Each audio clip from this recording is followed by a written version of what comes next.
आशा करता हूँ आप सब बहुत अच्छे होंगे। मेरा नाम है सिद्धांत अग्निहोत्री। स्टडी ग्लोस पे आपको बहुत बहुत स्वागत है। जो लखनऊ से हैं कमेंट बॉक्स में ज़रा हाजिरी लगा दो। बड़ा मंगल है, पूरी पूरी खाली, बढ़िया। आज तो बहुत लगा यार, हम गर्व से कह सकते हैं हम लखनऊ वाले हैं। कहीं और बड़ा मंगल होता है क्या? कहीं और इतनी खुशी होती है क्या? कहीं फ्रूटी बट रही है, कहीं पूड़ी बट रही है। मतलब विश्व का सबसे बड़ा भंडारा हमारे यहाँ है और हर कोई लाइन में लगा है। सारी सब अनइक्वालिटी ख़त्म। कार वाले भी लगे हैं, बाइक वाले भी लगे हैं, एवरीवन इज़ देयर। और जो रोज़मर्रा का काम करते हैं वो भी लगे हैं। तो ये है हमारा लखनऊ। तो बताओ भाई कमेंट बॉक्स में ज़रा कौन है हमारे लखनऊ वाले। ओके, फिलहाल हम लखनऊ की बात तो कर रहे हैं, बट हम यूरोप की बात करेंगे। तो जो यूरोप है हमारा, हम सबका इतना खूबसूरत यूरोप। अगर खूबसूरती की बात होती है, डिसिप्लिन की बात होती है, अगर बात होती है लॉ एंड ऑर्डर की, अगर बात होती है शांति की, सारी अच्छी चीज़ों की अगर बात करें तो वो यूरोप में आपको मिलेंगी। तो यूरोप बहुत खूबसूरत है भैया, हम इसमें तो दो राय नहीं है। लेकिन अभी दोस्तों यूरोप बदल रहा है, बहुत तगड़े से बदल रहा है। कैसे बदल रहा है, चलिए बात करते हैं। यूरोपियन यूनियन में 27 मेंबर्स है। ब्रिटेन तो चला गया, आपको पता है, तो ठीक है। टर्की बनने की कोशिश कर रहा है, यूरोपियन एलार्मी से मैंने इमेज ली है, ठीक है। Iceland is not the member. तो अभी अगर आप देखोगे तो पूरा यूरोप यूरोपियन यूनियन का मेंबर नहीं है, बट ये जितने भी देश आपको दिख रहे हैं, आप इसको पॉज करके देख लीजिएगा किसको कब का मेंबरशिप मिली। They are the members of Europe, ठीक है। तो अब इसमें अगर हम बात करते हैं तो यूरोपियन पार्लियामेंट, ठीक है, यूरोप की संसद, टोटल 45 करोड़ टोटल अगर यूरोप की बात करें तो इतनी आबादी है। तो यूरोपियन संसद जो है उसके इलेक्शन 6 से 9 जून तक होने वाले हैं, ठीक है ना। तो यूरोपियन संसद की बातें हो रही है, यूरोपियन संसद को बनाने की बात चल रही है। 5 साल तक ये चलती है। आप ध्यान दीजिएगा कि 5 साल तक इस इंटरनेशनल सभा में बहुत सारे फैसले लिए जाते हैं। पहले तो समझ लीजिए कि यूरोपियन पार्लियामेंट है क्या। देखिए, यूरोपियन यूनियन जो है वो 1950 से बनना शुरू हुआ, 1993 तक पूरा हुआ। अभी भी लोग आते हैं जाते हैं, कोई दिक्कत नहीं है। भारत के बहुत अच्छे संबंध है। होपफुली इस टेन्योर में भारत यूरोपियन यूनियन से फ्री ट्रेड एग्रीमेंट कर लेगा। अभी क्या है कि भारत को इंडिपेंडेंटली करने पड़ते हैं एग्रीमेंट हर यूरोपियन के देशों से, लेकिन हेडक्वार्टर ब्रुसेल्स में और बहुत अच्छे संबंध है भारत के, शानदार संबंध है। भारत की बात सुनता है यूरोपियन यूनियन, भारत के फैसले पे खड़ा रहता है, भारत यूरोपियन यूनियन के फैसले पे खड़ा रहता है। तो बेसिकली अगर हम यूरोपियन यूनियन की बात करें तो इनफैक्ट पूरे पार्लियामेंट की बात करें तो यहाँ पे आपको यूरोपियन यूनियन में 3 चीज़ें देखनी है। सबसे पहले तो आता है काउंसिल्स, ठीक है, यूरोपियन यूनियन काउंसिल। अब ये जो यूरोपियन यूनियन काउंसिल है ना, मतलब काउंसिल ऑफ यूरोपियन यूनियन, 27 देशों के जो प्राइम मिनिस्टर है, प्रेसिडेंट है, वो इसका पार्ट होते हैं, समझ रहे हो। तो ये एक तरीके से लीडर होता है, जो मेन चीज़ है वो इसका पार्ट। देन आता है आपका second European commission. European commission की बात करें, कोई भी कमीशन क्या करती है, सारे फैसले यही देखती है, ठीक है। नीतियां ये बनाती है, कौन कौन से मुद्दे हैं, क्या करना चाहिए यूरोप की भलाई के लिए, किस पे रोक लगानी चाहिए, किसको आगे बढ़ाना चाहिए, किस पे नीतियां बनानी चाहिए पूरे यूरोप के लिए, ठीक है ना। वो ये यूरोपियन कमीशन जो है वो देखता है। और तीसरा जो आता है वो है यूरोपियन पार्लियामेंट, जिसके अभी चुनाव होने वाले हैं, ठीक है। ये यूरोप की संसद एक तरीके से आप कह सकते हैं। भाई देखो, यूरोप में भले ही बहुत सारे देश है, अलग अलग देश है, लेकिन आप उनके बॉर्डर्स है नहीं, बॉर्डर्स खाली नाम मात्र के हैं। कहीं पे रोड ही बॉर्डर है, कहीं पे ट्रेन से आप जा सकते हैं, तो कोई खास बॉर्डर है नहीं। European Union specially west Europe जो है वो काफ़ी यूनाइटेड हमको देखने को मिलता है, तो कोई ऐसा सच प्रॉब्लम नहीं है। तो इसीलिए इनके एक पार्लियामेंट है। अच्छा, यूरोपियन यूनियन की जो पार्लियामेंट है, टोटल 760 मेंबर हैं, ठीक है। इसके 705 मेंबर हैं, अब 720 हो गए हैं, जिसमें सबसे ज़्यादा जर्मनी के हैं। मेंबर्स जो है वो पॉपुलेशन के हिसाब से, किस देश में कितनी पॉपुलेशन है उस हिसाब से मेंबर्स को यहाँ पे बताया जाता है, मतलब डिफाइन किया जाता है। तो 705, लेकिन अभी ये 720 हो गए। जर्मनी के सबसे ज़्यादा 96 मेंबर्स हैं और फ्रांस के जो है वो 79। तो इस तरीके से जो है वो सीटों का वितरण है, मेंबर्स की सीटों का वितरण है, यहाँ पे लोग बैठेंगे इन देशों के, राइट।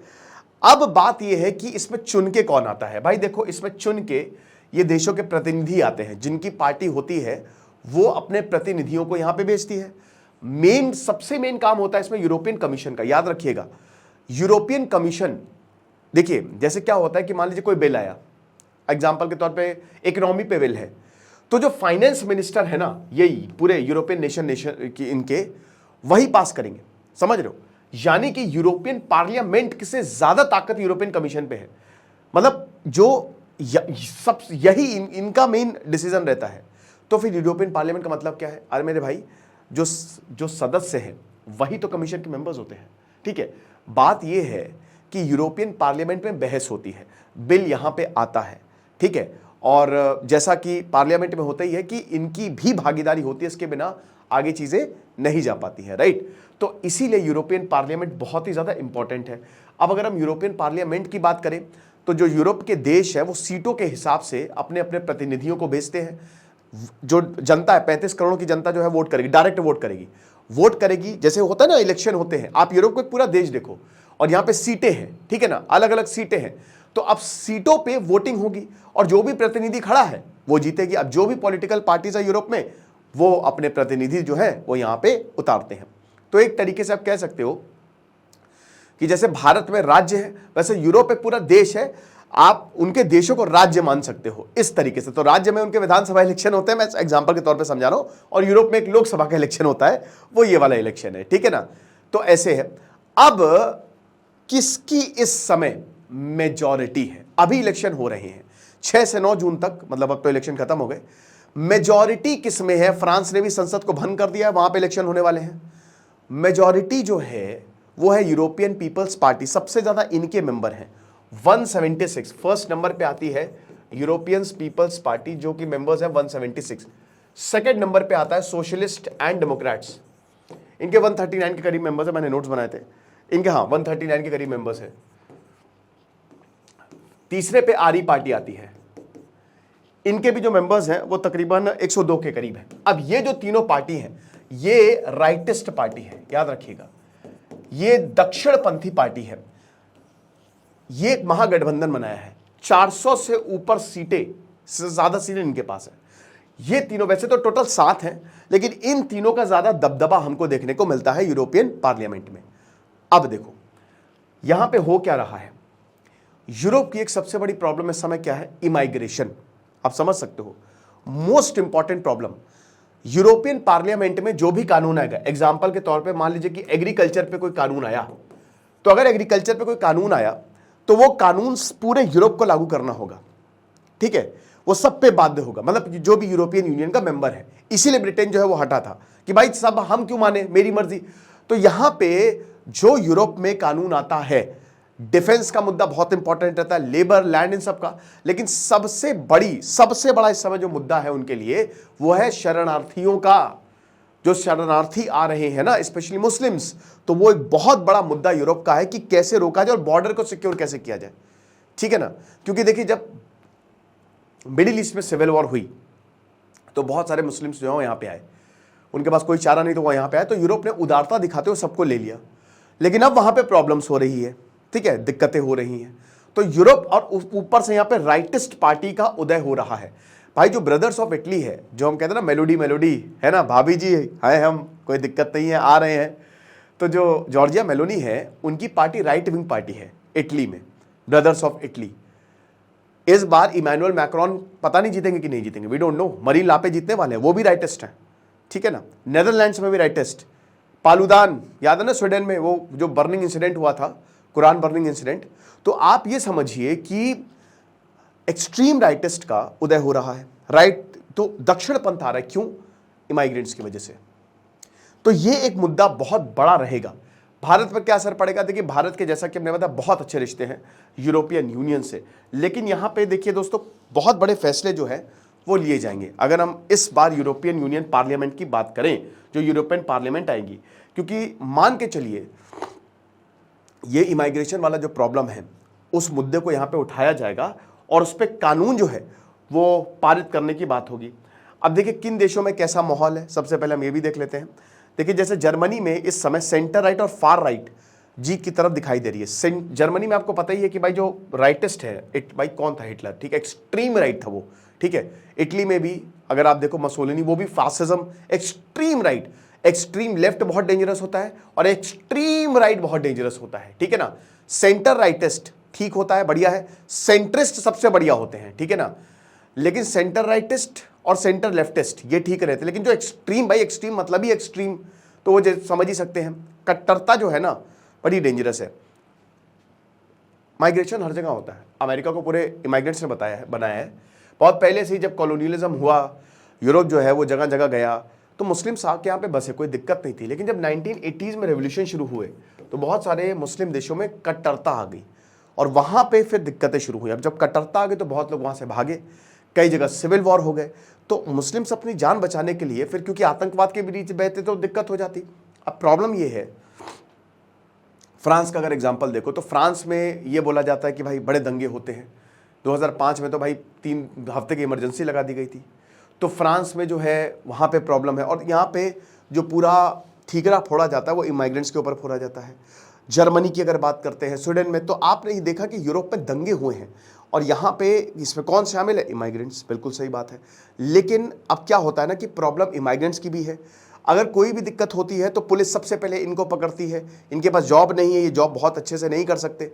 हालांकि यूरोप का ये भी कहना है कि जो अनएम्प्लॉयमेंट की प्रॉब्लम है वो भी इन्हीं की वजह से है। तो बड़ी कॉम्प्लेक्स सी सिचुएशन है, आप समझ सकते हो। मेरा पता है क्या मानना है, सोल्यूशन पता है क्या है? जो मुस्लिम्स है ना, स्पेशली जो इस्लामिक देश है जहाँ पे प्रॉब्लम्स है, कट्टरता है, आपको उसको हटाना पड़ेगा।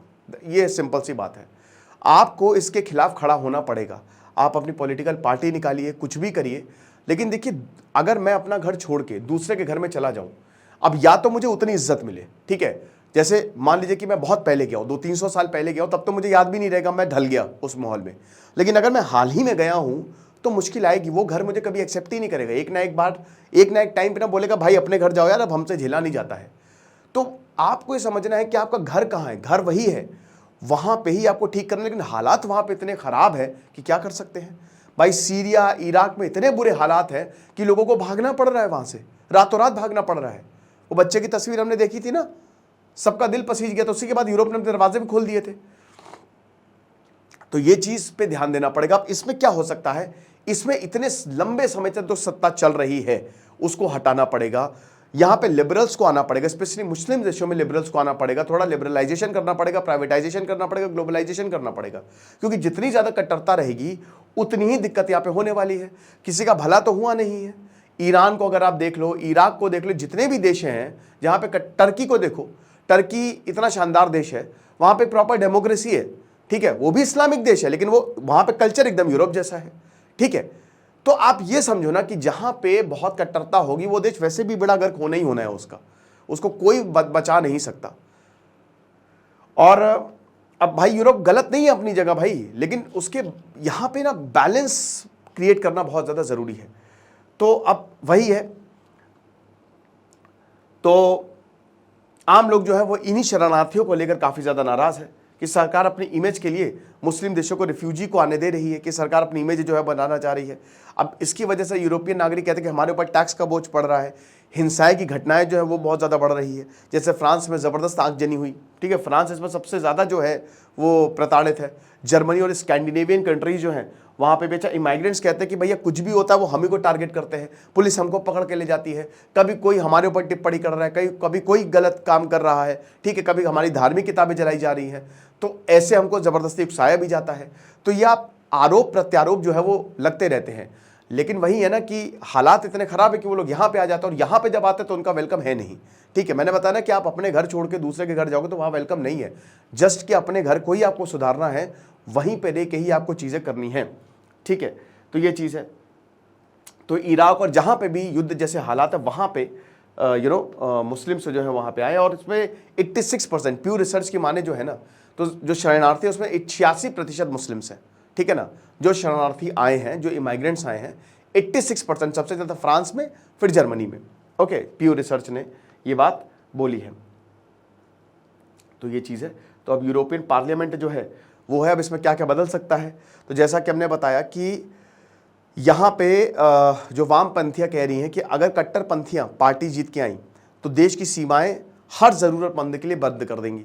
तो अगर यूरोपियन पार्लियामेंट में फार राइटिस्ट आ गए, कट्टरपंथ आ गया, तो भाई मैंने क्या बताया, अगर जहाँ पे भी कट्टरता आएगी वहाँ प्रॉब्लम है, बेड़ा गर्क होना है। यूरोप में भी अगर कट्टरता आ गई तो यूरोप का भी बेड़ा गर्क होना है।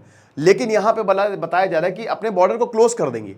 अब यहाँ ध्यान दीजिएगा, अगर बॉर्डर क्लोज हुआ, आप ये मत समझिए कि इंडियंस का बहुत वेलकम है।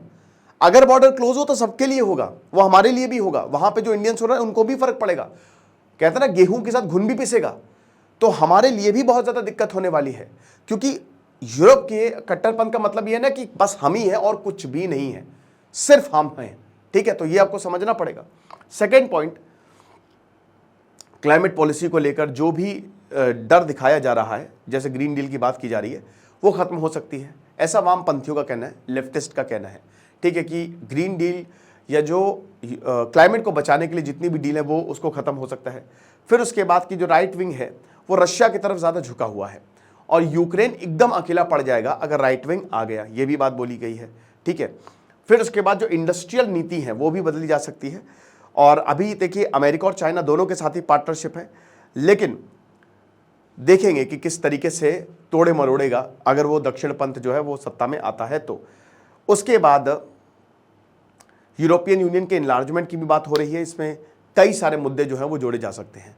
तो फिलहाल ये यूरोपियन पार्लियामेंट का चुनाव है, अब देखेंगे इसका असर क्या होता है, वो तो आने वाला वक्त ही बताएगा, लेकिन हाँ मान के चलिए कि चीजें बदलने वाली हैं। आपको क्या लगता है मुझे कमेंट बॉक्स में बताइएगा। खुश रहिए, पढ़ते रहिए। दिस इज सिद्धांत अग्निहोत्री, साइनिंग ऑफ।